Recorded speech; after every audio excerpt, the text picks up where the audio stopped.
নমস্কার বন্ধুরা, এখন ঘড়িতে বাজে 10:30টার মতো। আর আমি এখানে রান্নাঘরে চলে এসেছি, রান্না বসিয়ে দিয়েছি। আর এই আচারটা না বেশ কয়েকদিন ধরে ভাবছি রোদ্রে দেবো, তো এই কাজ করতে করতে ভুলে যায় আর মনেই থাকে না, আর রোদ্রে দেওয়া হয় না। তবে আজকে ভেবেছি নাকি রোদ্রে দিয়েই ছাড়বো। তো উনুনে আমি ডাল বসিয়ে দিয়েছি, তো তার মাঝে আমি তেলটা দিয়ে ভালো করে খুন্তি দিয়ে নাড়িয়ে দিলাম, কারণ মশলাগুলো না একদম নিচে সব বসে গেছে, কারণ তেলটা একদমই ছিল না। তো তাই আর কি তেলটা অ্যাড করে গিয়ে রোদ্রে দিয়ে দেবো কয়েক ঘন্টার মতো, কারণ কাঁচা সর্ষের তেল যেহেতু দিলাম। আর এটা তো রোদ্রে দেওয়াই আচার, এ তো আর উনুনে জ্বালানো হয়নি, তো এইভাবে বানানো হয়েছিল। তো তাই আর কি তেল কম হয়ে গেলে এতে কন্টিনিউ তেল অ্যাড করে রোদ্রে দেওয়া যায়। তো প্রতিদিন যেহেতু আচার দিয়ে সকালে ভাত মেখে দিই বাবুকে, ও খেয়ে যায়, ও ভীষণ পছন্দ করে।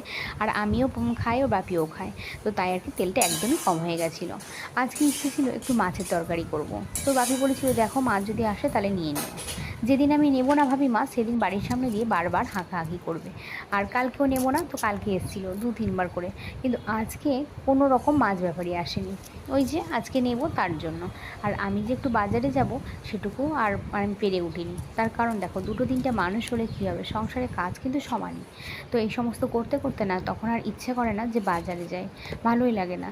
আবার স্কুলে আনতে দিতে হবে, সেটাও আবার বাজারে যাওয়ার টাইমের ব্যাপার আছে। আর বাবা যেহেতু নেই যে বাবাকে পাঠাবো, তার জন্য আর বাজারে যাওয়া হলো না। তো ভাবলাম থাক, আর আজকে মাছ তো আর করতেই পারলাম না, তো তাহলে বাড়িতে ডাল আছে, তো ডাল টাল বসিয়ে দিই। আর ডিম করতাম, কিন্তু ডিমটা আবার বাবু একদম পছন্দ করে না, ওর বাপি অ্যালার্জি, ও খাবে না।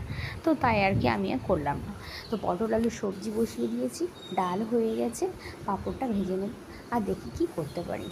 তো তাই আর কি। আর এদিকে স্কুলের টাইমও আমার প্রায় হয়ে এসছে, যেটুকু বাকি থাকে আমি স্কুল থেকে এসে আবার কমপ্লিট করে নেব। ওর বাপি কয়েকদিন বাড়িতে ছিল ছুটিতে, তখন ওই বাবুকে নিয়ে আসছিল। কিন্তু কাল থেকে যেহেতু ও ডিউটি জয়েন করেছে, তো তার জন্য আমাকে আনতে যেতে হবে। আর আমি স্কিন কেয়ার না কখনোই সেভাবে করি না, আমার সেই টাইমটুকু হয় না, ভালো লাগে না। তো আজকে এত রোদের তাপ, ভাবলাম বেরোনোর আগে কীভাবে মনে হলো যে একটু আইস দেওয়া যায়। তাই আর কি ফ্রিজ থেকে আইস ভালো করে বসে দিলাম। তো এই যে বাবু এখানে এই যে মুড়ি দিয়েছে, বলছে আমার জ্বর জ্বর লাগছে। এই ওয়েদারটা প্রতি বছর না হাফ ইয়ারলি এক্সামের সময় ওর এই জ্বর হয়। এই সিজনটা খারাপ আমি জানি, তবে প্রতি বছরে ওর এই টাইমে না ঠিক জ্বর হবে। আমি জানি না কেন এরকম হয়। তো তাই আর কি, ভাত তো খেতেই চাচ্ছিল না, কিন্তু জোর করে একটু দিলাম, তো অল্প একটু খেয়ে নষ্ট করে উঠে গেছে। তো ওকে আবার ওষুধ দিতে হবে। ওই আর আজকে এত পরিমাণ গরম, তার মধ্যে ছিল স্কুলে ওর এসির মধ্যে। আর বেরিয়েই বলছিল মা আমার শরীরটা ভীষণ খারাপ লাগছে। তো আমি ভাবলাম সকাল সকাল উঠেছে তার জন্য আমাকে দুর্বল লাগছে, কিন্তু এখন দেখছি যে না, জ্বর চলে এসছে। তো ওকে ওষুধও দিতে হবে। তো চলো খাওয়া দাওয়া করে নিয়ে ওকে ওষুধ খাওয়াতে হবে, চলো।